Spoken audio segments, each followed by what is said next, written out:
noches, querida audiencia, bienvenidos a Mirando Lejos. Hoy tenemos un invitado especial, Fabián Chamorro, es un historiador, un divulgador, un hombre que mira la historia desde otro ángulo. Hoy vamos a repasar con él no solamente la historia paraguaya, sino rasgos personales e individuales de las grandes figuras que creo yo, obviamente son decisiones arbitrarias que toma una persona, de los hombres que creo que de alguna manera han forjado esta nación. Desde Francia hasta el general Alfredo Stroessner, pasando por Eligio Ayala, Francisco Solano López, etcétera, etcétera. Enseguida estamos con él y yo creo que vamos a degustar una clase de historia con un gran divulgador y un gran relator, también dicho sea de paso. Pero antes que nada, unas pequeñas ideas que creo que tenemos que saber hacia dónde va el mundo.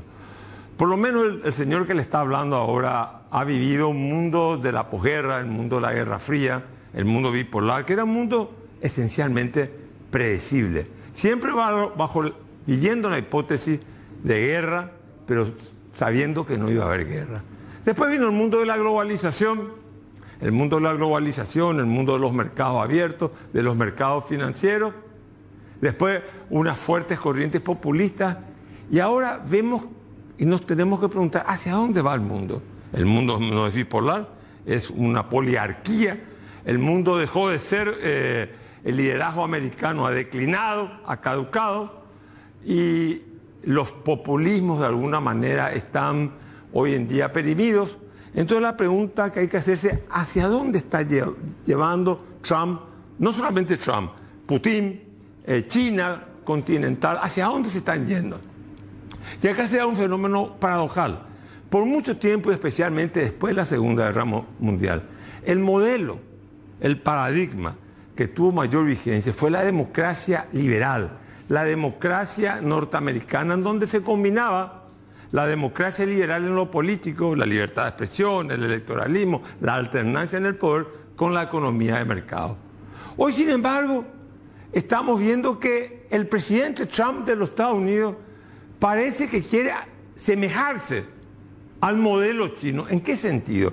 Un poder político más concentrado. No estoy hablando que él quiera abolir las instituciones que rigen la República Federal de los Estados Unidos, porque esto es muy difícil en Estados Unidos. Estados Unidos es un país muy encorsetado en su marco institucional, pero en el manejo de la economía vemos que Trump semeja medidas que toma a lo que está tomando China continental. ¿En qué sentido? ¿Qué está volviendo de nuevo al escenario mundial? Al escenario mundial está de nuevo volviendo, desde mi punto de vista, una lógica mercantilista. ¿Qué quiere decir el mercantilismo? El mercantilismo fue el pensamiento político y económico que tuvo plena vigencia en Europa cuando se consolidaron los estados nacionales. Y el mercantilismo buscaba un objetivo. La economía se subordinaba a la política. Y hoy vemos que Trump, en Estados Unidos, está tomando medidas, pero desde un criterio político está tomando medidas en el mundo económico. ¿Por qué? Porque su objetivo es que la economía esté al servicio de los objetivos prioritarios que tiene Estados Unidos, Norteamérica, para mantenerse como, no sé si como poder hegemónico o entre los poderes hegemónicos que tiene el mundo, ser el primer de todos los poderes. Hoy el mundo es una poliarquía. Estados Unidos no puede negar la existencia de China, de India, de Rusia, de Pakistán y Europa en un lugar secundario. Pero pensemos en esto, el mercantilismo. Reacción al mercantilismo fue la fisiocracia, o sea, la libertad de mercado, el laissez-faire, que cae la iniciativa privada. Sin embargo, nosotros estamos viendo en Estados Unidos, como se ve en China continental, la economía está siendo manejada por la política. Estamos viendo que en Estados Unidos el presidente Trump ha comprado el Estado, ha comprado acciones de empresas privadas. Estamos viendo que el acceso al mercado americano va a estar restringido con los aranceles. Estamos viendo que el presidente de los Estados Unidos está de alguna manera amenazando, advirtiendo a la Reserva Federal Norteamericana con respecto a las tasas de intereses, etcétera, etcétera. ¿A dónde quiero llegar? El mundo en donde la globalización ha cedido su espacio para la geopolítica, no la geopolítica que fue tan difamada y tan descalificada después de la Segunda Guerra Mundial por lo que produjo la lógica geopolítica. Hoy en día la geopolítica está de nuevo exigiendo su lugar en el mundo para el nuevo ordenamiento que estamos teniendo. De hecho, hay un nuevo ordenamiento en el mundo. ¿Y cómo tenemos nosotros en este contexto un país pequeño, como es el Paraguay, 6 millones de habitantes, es un Producto Interno Bruto de 44.000 millones de dólares? O sea, nosotros los paraguayos podemos hacer algo, sí tenemos que hacer algo. Nosotros los paraguayos como país, nuestra clase gobernante, tiene que saber que las reglas del juego a nivel internacional están cambiando. Y si nosotros creemos que las reglas del juego a nivel internacional están cambiando y nosotros no cambiamos, de nuevo nosotros vamos a perder el tren de la historia. Y en varias ocasiones nosotros los paraguayos hemos perdido el tren de la historia. No solamente Paraguay, sino toda la región y toda Sudamérica. Por eso creo que es importante entender que la disputa no es ideológica. La disputa no es si vamos a tener más mercado o vamos a tener más Estado. Si tenemos mercado, el mercado tiene que funcionar. Si tenemos Estado, el Estado tiene que funcionar. Quizás sea hoy aplicable al Paraguay la frase del ex canciller alemán, alcalde de Berlín, cuando la pronunció en 1958, decía él: tanto Estado como sea necesario, tanto mercado como sea posible. Nosotros tenemos que reordenar el Paraguay con este criterio. Necesitamos una nueva racionalidad administrativa y política que nos permita entrar de frente en el siglo XXI. Veo muchos retrasos por parte del gobierno en decisiones que se tienen que tomar. No veo esa voluntad reorganizadora del sector público paraguayo. Uno pasa revistas a las instituciones públicas paraguayas y todas están deficitarias. Vemos que la ANDE, por ejemplo, un elemento central para la producción energética, la distribución y la transmisión de energía en Paraguay, ha disminuido su rentabilidad. Vemos que la industria nacional del cemento también tiene pérdida. Todas las instituciones del Estado arrojan pérdida. Vemos que la jubilación está ante la juicio, no solamente de los funcionarios públicos, sino también del IPS. Entonces tiene que haber un esfuerzo muy grande de reordenar el sector público paraguayo para que el sector público paraguayo no se constituya en un obstáculo de la sostenibilidad del crecimiento económico y el desarrollo social. Yo creo que el país está en una pujanza económica, pero sin embargo estamos viendo y no sabemos todavía cuán endeudado está el sector privado, no el público, no el Estado, el sector privado en el mundo externo, qué pasivo existe. Y por otro lado vemos acá que muchos pequeños paraguayos, muchos pequeños consumidores, también la tasa de endeudamiento interna ha crecido mucho. Entonces el país tiene problemas que resolver. El país tiene que reordenar su sector público, no solamente en el manejo de la política o en el momento de represtigiar y adecentar la política, sino también en la parte propiamente administrativa y en el Estado, no solamente como ente interventor que tiene que retirarse, sino el Estado tiene que convertirse en un ente regulador. Repito, no es el momento de las ortodoxias, ni el Estado versus el mercado, es el momento de la acción, es el momento de poder trabajar y es el momento de hacer las grandes reformas. Un conjunto de reformas terminan haciendo una gran revolución en una sociedad, revolución en el sentido de cambio. Si no somos capaces de hacer eso, nosotros vamos a perder el tren de la historia. El Paraguay está creciendo.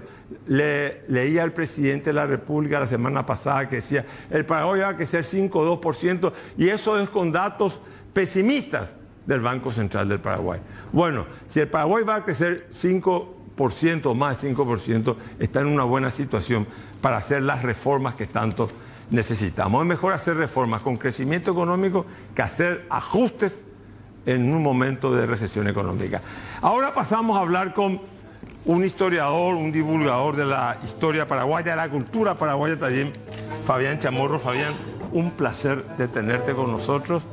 Te juro que estás prestigiando este programa con tu presencia. Gracias por la invitación, Carlos. Bueno, mira, quisiera hablarte de algunas cuestiones y hablar del Paraguay, de algunas figuras que creo que fueron centrales en el Paraguay. Francia, por ejemplo, una vida privada enigmática. ¿Fue el hombre que priorizó la soberanía por sobre la construcción de instituciones?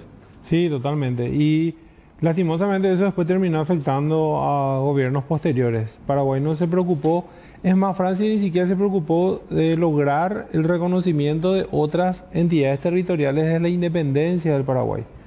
Y al cerrar, es cierto que al principio tuvo una excusa perfecta para cerrar porque Buenos Aires era todavía un peligro, te estoy hablando de 1814, 1815. Pero cuando se acaba la hegemonía de Artigas o el peligro de Artigas, Paraguay pudo ir abriéndose lentamente nuevamente y eso no ocurrió. ¿Y qué implicó eso? ¿Por qué Artigas fue un peligro? Y porque Artigas era, cuando Artigas estuvo en su máximo apogeo de poder, amenazó en varias oportunidades a Paraguay y Artigas tenía aliados en Paraguay. Entonces era un... Pero Artigas quería una confederación. Sí, tenía lo que se llamó la Liga Federal, que... creo que tuvo 4 o 5 años de preponderancia entre lo que hoy es la banda oriental del Uruguay y lo que eran algunas de las provincias que hoy son parte de Argentina. Y tuvo una serie de roces con Francia en aquella época, pero cuando pierde su poder, allá por 1819, ya no era una amenaza para Paraguay. Además era muy difícil llegar a Paraguay en aquella época, en donde había un desconocimiento total de qué es lo que había aquí. Te quiero hacer una pregunta. Sí. ¿A qué se debe este Francia el enigmático, el más culto de la revolución? Te escuché decir una vez de la independencia. ¿Por qué nosotros tenemos un camino aparte? O sea, los países latinoamericanos o hispanoamericanos se independizan y entonces adoptan pero no adaptan constituciones liberales. O sea, el liberalismo, el constitucionalismo era, digamos, la meta. Pero sin embargo Francia dice, no, vamos a un modelo romano. Vamos al consulado, vamos a la dictadura temporal y a la perpetua. ¿De dónde le viene toda esta idea a Francia? Bueno, Francia, primero que no era el único intelectual. Yo siempre le marco a 3 intelectuales en ese periodo. Fernando de la Mora, que sí tenía una idea más liberal, él se había formado en Argentina. Pero Francia también en Córdoba, ¿verdad? Sí, pero Francia hizo en Córdoba lo que hoy sería la secundaria. Mucha gente piensa que él se fue y hizo... No, él terminó allá lo que aquí sería la secundaria. Entonces, no trajo la cantidad de conocimiento que sí trajo Fernando de la Mora. Además, Paraguay era un país que era una frontera, porque esto era una frontera española con Portugal, que es el Brasil, y todo llegaba tarde, estábamos totalmente aislados, hasta el pensamiento llegaba tarde. Entonces, me refiero a todas esas corrientes que llegan después de que España cae en poder de Napoleón. Entonces, Francia, yo creo que en serio al principio pensó que necesitaba cuidar la soberanía y la independencia del Paraguay, y después él mismo se creyó como la única persona que podía administrar Paraguay. Y ahí es donde podemos entrar en una cuestión más crítica con él. Ahora, si no hubiera Francia, Paraguay hubiera estado involucrado en las contiendas, en el litigio interno de las provincias de la Argentina, del Río de la Plata. No sé, pero probablemente si hubiera sido alguno de los militares que eran importantes en aquella época, Fulgencio Yegros, Pedro Juan Caballero, probablemente. Digo probablemente, nunca no vamos a saber porque no ocurrió. Pero digamos, el Paraguay, la vocación independentista del Paraguay, ¿es una cosa de Francia o es una cosa de que había una nación previa que ya se distinguía del resto del Río de la Plata? Sí. ¿Vos pensás que ya era una cuestión? Ya había una cuestión previa y había una rivalidad muy grande con Buenos Aires. El paraguayo crea su identidad a partir de su rivalidad con Buenos Aires, que era una rivalidad que ya tenía cientos de años. Estamos hablando desde que se instala el puerto, desde que hay la separación de la provincia en 1617, hay una rivalidad. Y por eso es que el paraguayo, cuando ocurren las invasiones porteñas, se levanta. Eso fue masivo. O sea, los paraguayos se presentaban a pelear con lanzas.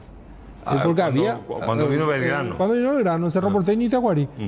Porque había un sentimiento de rechazo hacia el argentino. Ni siquiera era por una cuestión de vamos a ser independientes, sino no vamos a ser parte de eso que quiere crear Buenos Aires. Pero Paraguay manda tropas cuando vienen las invasiones inglesas hasta Buenos Aires. Obligado, claro, sí, era parte de su territorio.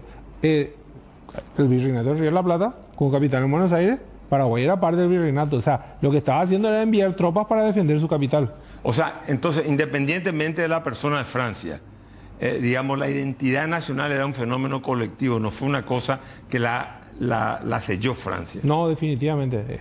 Y ahí el elemento principal es el guaraní. El 99% de la población hablaba solamente guaraní. Ni siquiera era bilingüe, era guaraní parlante. Entonces, eso también hizo que esa cuestión identitaria sea tan fuerte en esta región.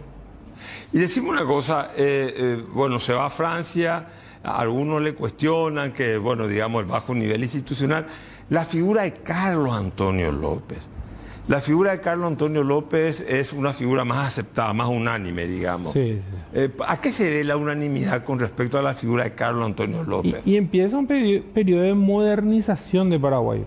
Caen algunos errores de Francia. O sea, estamos hablando de dos gobiernos que se manejaron en la figura del presidente. No había otra institución, solamente el presidente de la República.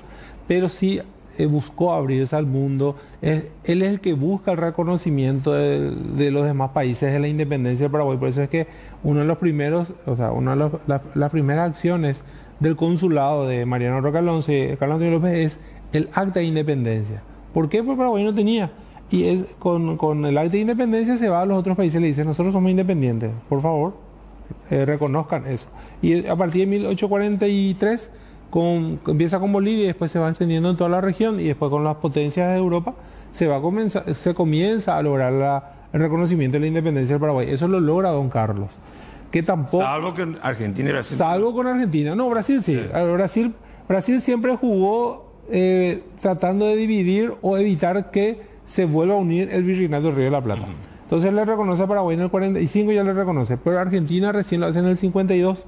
Y ahí es donde Paraguay puede salir al mundo. ¿Por qué? Porque siempre tuvo el Río de la Plata bloqueado. Entonces cuando se logra el reconocimiento de la Confederación Argentina en aquella época, Paraguay sale al mundo. Es el proyecto modernizador, es el que se rescata mucho de don Carlos. El tema de la fundición de hierro, el arsenal, los astilleros, el ferrocarril. Obra de don Carlos. Y trajo gente de afuera. Trajo gente de afuera, envió gente a estudiar también. Inclusive se preocupó, en los documentos del archivo vas a encontrar que se preocupó mucho de la parte de la agricultura, mejorar las semillas, mejorar los procesos de producción. O sea, él tenía la idea de que esto era un país rural. O sea, desde ahí tenemos que comenzar a crecer. Pero también, nuevamente, no se preocupó de formar una élite cultural, intelectual que pueda servir al país más adelante. Y eso Paraguay lo terminó pagando muy caro.